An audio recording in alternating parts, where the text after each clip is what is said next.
안녕하세요. 넝쿨입니다. 영화 여왕마고 보셨나요? 94년 작품이니 벌써 꽤 옛날 영화가 됐지만 시대극의 매력은 유행을 타지 않는다는 점이죠. 넝쿨도 까트린 드 메디치의 딸인 그녀의 생애를 공부하면서 넷플릭스에서 여왕마고를 오랜만에 다시 봤습니다.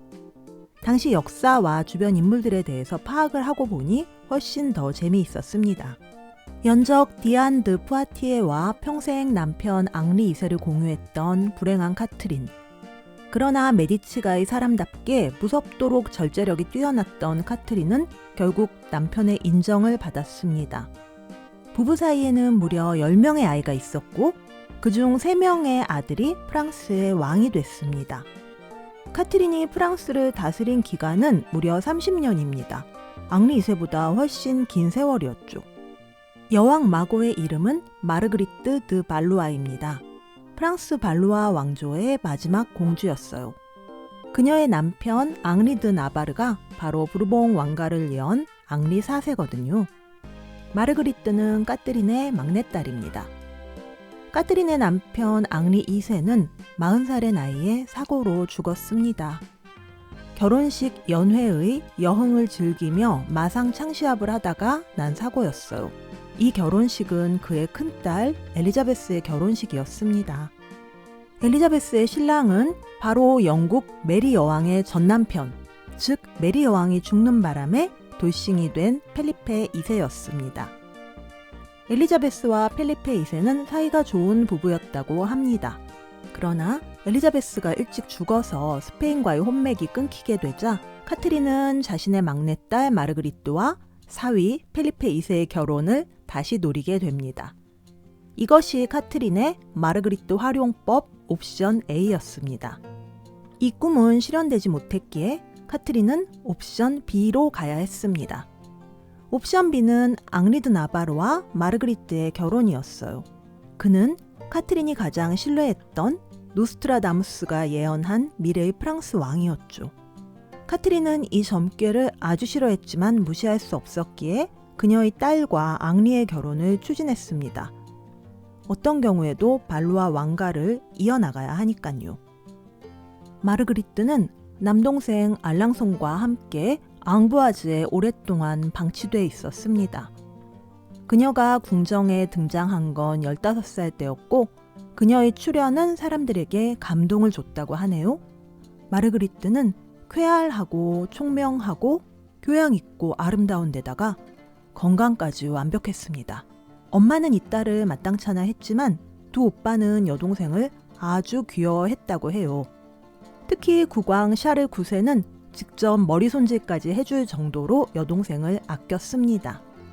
영화 여왕 마고에서 보면 마르그리트가 남자 형제들과 다 근친상간의 관계였다고 나오잖아요. 이건 영화의 원작인 뒤마의 소설이 그런 내용을 담고 있어서인데 이 소문이 당시에 상당히 퍼져 있었다고 하네요. 물론 소설과 영화는 어디까지나 소문을 기반으로 한 상상일 뿐입니다. 진실은 아무도 알 수 없는 거 아니겠어요? 마르그리트의 공식적인 첫 애인은 앙리 드 기즈 공작이었습니다. 카트린은 이것을 아주 싫어했어요. 기즈 가문은 왕위 계승 서열이 높은 데다가 대중적 인기까지 높았기에 이 결합이 아들들의 왕권을 위협한다고 생각했죠. 개인적으로는 기즈 가문이 디안 드 푸아티에와 밀접한 관계였다는 앙심도 있었을 겁니다. 마르그리트는 이 연애 때문에 엄마와 오빠들에게 두들겨 맞았고 그녀의 애인은 황급히 장가 보내졌습니다. 그리고 카트린은 막내딸과 나바르의 왕 앙리의 결혼을 추진했습니다. 앙리 드 나바르의 어머니 잔 달브레와 마르그리트의 어머니 카트린이 신혼소에서 만났습니다. 이 결혼은 카톨릭인 프랑스 왕가와 신교도인 나바르 왕의 결합이기에 정치적인 의미가 컸습니다. 그래서 두 가지 문제가 있었습니다. 두 사람은 어떤 종교를 따를 것인가? 결혼식은 성당에서 올릴 것인가? 카트린은 이런 협상에서 늘 같은 태도를 취했습니다. 일단 원하는 걸 얻기 위해서 무조건 예스 하라. 그리고 나중에 대충 안 지키고 지나가면 된다. 양보하는 것 같지만 사실은 자기의 목적만 달성하는 것이 카트린이 생각하는 통치였습니다. 잔 달브레는 아들이 프랑스 궁정의 퇴폐적이고 불건전한 문화에 빠져들까 염려했습니다. 그러나 자신의 며느리가 될 마르그리트의 매력에 흠뻑 빠지기도 했어요.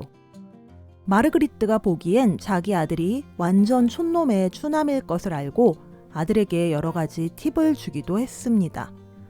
그녀는 동갑내기 어린 부부가 사이좋게 지내길 원했고 마르그리트의 우아함과 총명함을 인정했거든요. 헌데 결혼 준비 과정 중에 잔 달브레가 사망했습니다. 사인은 폐결핵이었지만 소문은 카트린이 독살했다고 났어요. 어쨌든 결혼은 진행됐고 나바르의 왕 앙리와 신교도들은 검정 상복을 입고 파리에 입성했습니다. 이상한 결혼식이었습니다. 눈이 부실 만큼 화려했지만 성당 안에는 신부 측 사람들만 입장했습니다.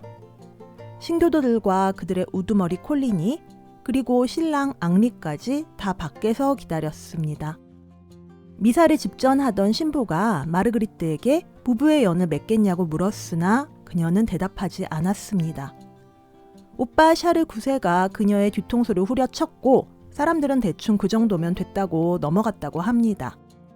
이제 그녀는 나바르의 왕비 여왕 마고가 됐습니다. 그리고 이 결혼식으로부터 6일 후에 성 바르톨로메오 축일의 대학살이 벌어졌습니다. 카트린의 막내딸 마르그리트는 앙리드 나바르와 결혼하여 나바르의 여왕 마고가 됐습니다. 신교도, 즉 800여 명의 위그노들이 나바르 왕의 결혼식에 참석하기 위하여 파리에 와 있었습니다. 마고의 오빠 프랑스의 왕 샤르 9세는 위그노들의 수장인 해군제도 콜리니를 매우 신뢰했는데요. 카트린은 아들 몰래 콜리니를 제거하기로 계획했으나 1차 시도는 실패로 돌아갔습니다. 어설픈 실패 때문에 콜리니에 반대하는 세력이 오히려 큰 위험에 처하게 됐습니다. 카트린은 범인을 잡겠다고 펄펄 뛰는 샤르 9세를 위협하고 설득하여 성 바르톨로메오 축일의 대학살 계획에 동의하게 만들었어요. 카트린은 이 계획을 막내딸 마고와 막내 아들 알랑송에게만 알려주지 않았습니다. 마고의 회고록에 따르면 그날 밤 마고가 침실로 돌아가려 할 때 언니가 마고를 못 가게 붙잡았다고 해요. 헌데 어머니인 카트린은 무서운 표정으로 딸을 나무랐고 마고를 침실로 들여보냈다고 합니다.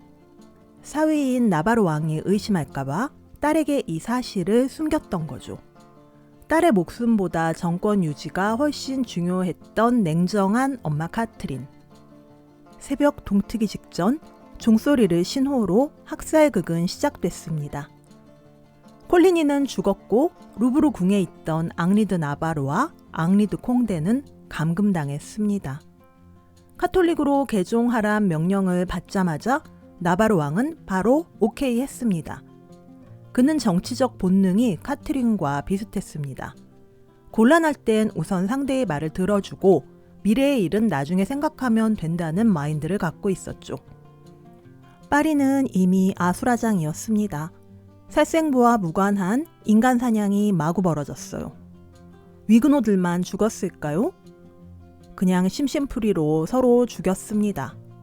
평소 맘에 안 들던 사람을 죽이기도 했고 빚을 갚기 싫어서 채권자를 죽인 채무자도 있었어요. 맘에 안 드는 판결을 내렸던 판사도 죽였고 거추장스러운 배우자도 죽여버렸습니다. 살인의 첫 번째 동기였던 종교는 아무도 떠올리지 않았습니다. 이 학살극의 가장 큰 피해자는 주모자였던 카트린과 샤르 9세, 즉 발루아 왕가였습니다. 종교 반란을 진압하기는커녕 왕권을 증오하는 사람들만 갈수록 늘어났습니다. 이 사건 이후 큰 충격을 받은 샤르 9세에겐 죽음의 그림자가 더 크게 내려왔으나 후계자는 없었습니다.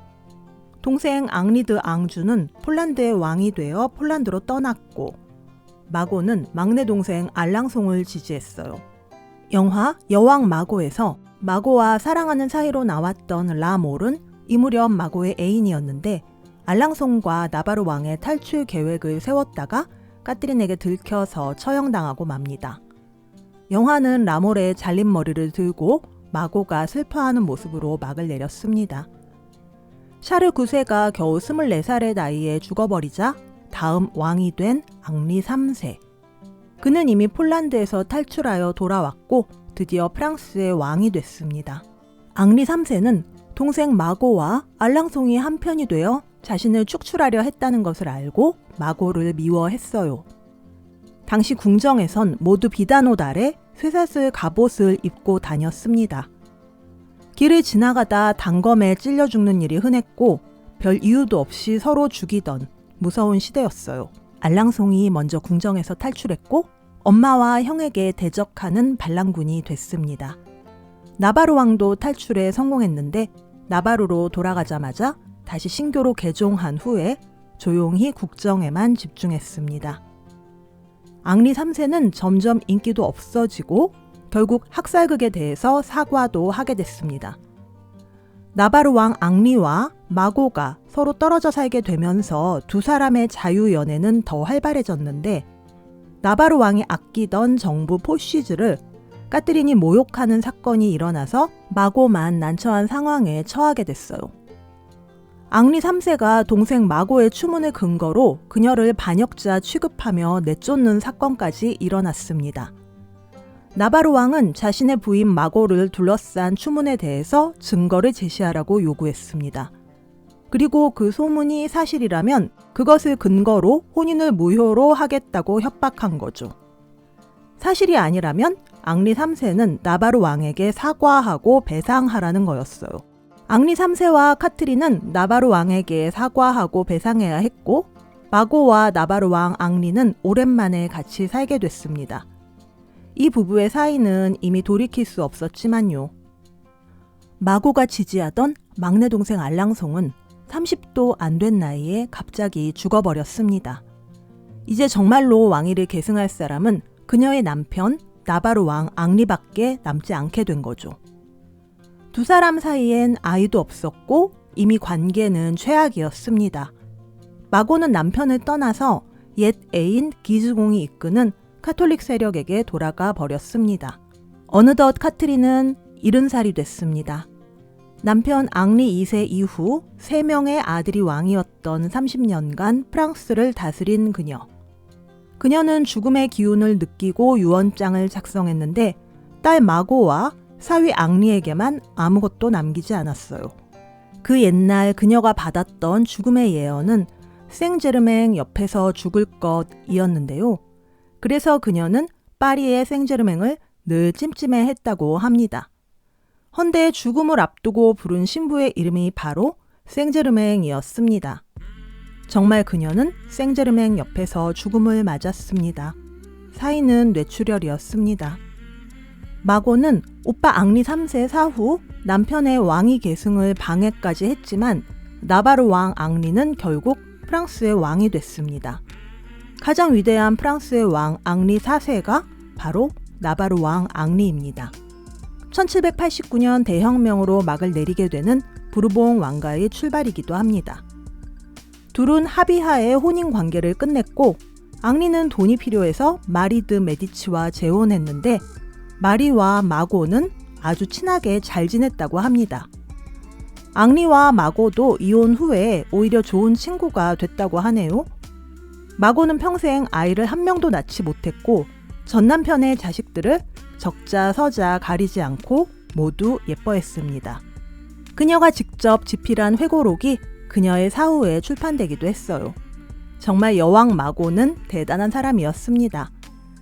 카트린의 자식들 중 제왕의 자질을 갖춘 사람은 마고뿐이었던 것 같네요. 디안 드 푸아티에, 카트린 드 메디치, 여왕 마고로 이어지는 프랑스 역사 재미있으셨나요?